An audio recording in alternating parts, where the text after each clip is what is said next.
IPL তো শেষ হয়ে গেছে, অনেক দিনই হয়ে গেল। এখন প্রতিটা ক্রিকেট প্রেমী দর্শকই টি-20 বিশ্বকাপের মজা নিচ্ছে। সেখানেই কেকেআর টিমের কোচ অভিষেক নায়ার একটি পডকাস্টে এসেছিল। সেখানে কেকেআর টিমকে নিয়ে বেশ কিছু গুরুত্বপূর্ণ কথা বলে।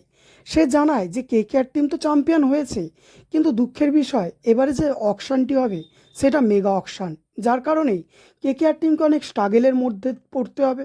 কারণ তাদের চ্যাম্পিয়ন হতে যে সমস্ত প্লেয়াররা সাহায্য করেছে, সবাইকে কেকেআর টিম এখন আর নিজের দলে নাও রাখতে পারে। সেই সম্পর্কে অভিষেক নায়ার গুরুত্বপূর্ণ বেশ কিছু কথা বলেছে, যেখান থেকে বোঝা যেতে পারে যে কেকেআর টিম কোন প্লেয়ারদের রাখতে পারে। এবং মেগা অকশন নিয়ে অভিষেক নায়ার কী বলেছে, গৌতম গম্ভীরকে নিয়ে কী বলেছে, এবং বিসিসিআই বা মেগা অকশন নিয়ে নতুন একটি কী রুলস আনতে চলেছে, সেটিও জানাবো আজকের এই ভিডিওতে। কিন্তু তার আগে একটাই রিকোয়েস্ট, চ্যানেলে প্রথমবার হলে অবশ্যই চ্যানেলটিকে সাবস্ক্রাইব করে নিও।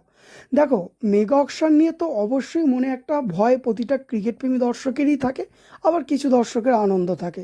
যেমন কেকেআর টিমের দর্শকদের মনে এখন ভয় কেকেআর টিম ভেঙে যাবে, যেটা কেকেআর ম্যানেজমেন্টেরও ভয়।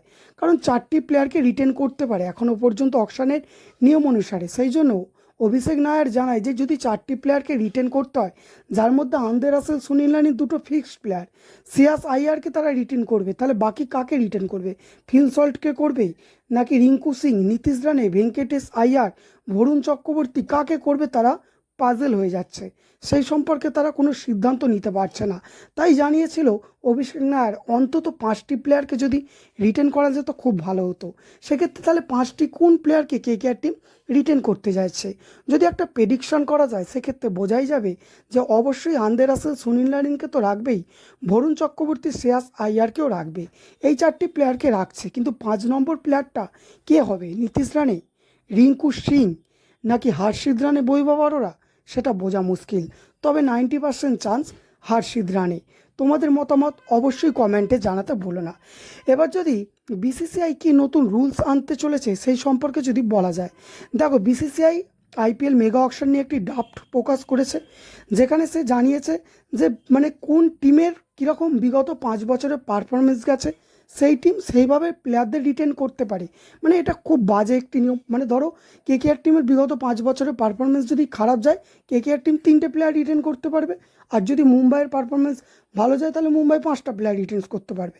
যদিও এটা একটি ড্রাফট, এটার সঙ্গে ফাইনাল যে মানে রেজাল্ট আসবে তার কোনো মিল নাও থাকতে পারে। এটা একটা ড্রাফট প্রকাশ করেছে বিসিসিআই, বিশেষজ্ঞদের ইনফরমেশান অনুযায়ী জানা যাচ্ছে। তবে হ্যাঁ, এই নিয়মটা করলে খুবই বাজে হবে, এই নিয়মের দরকার নেই। তার থেকে 4টি প্লেয়ার রিটেন করুক, সেও ভালো। অথবা যদি 5টি প্লেয়ার রিটেন করতে দেয়, খুবই ভালো হবে। অন্তত 5টি প্লেয়ার বিসিসিআই যেন রিটেন করতে দেয়, এটাই একটা রিকোয়েস্ট বিসিসিআইয়ের কাছে।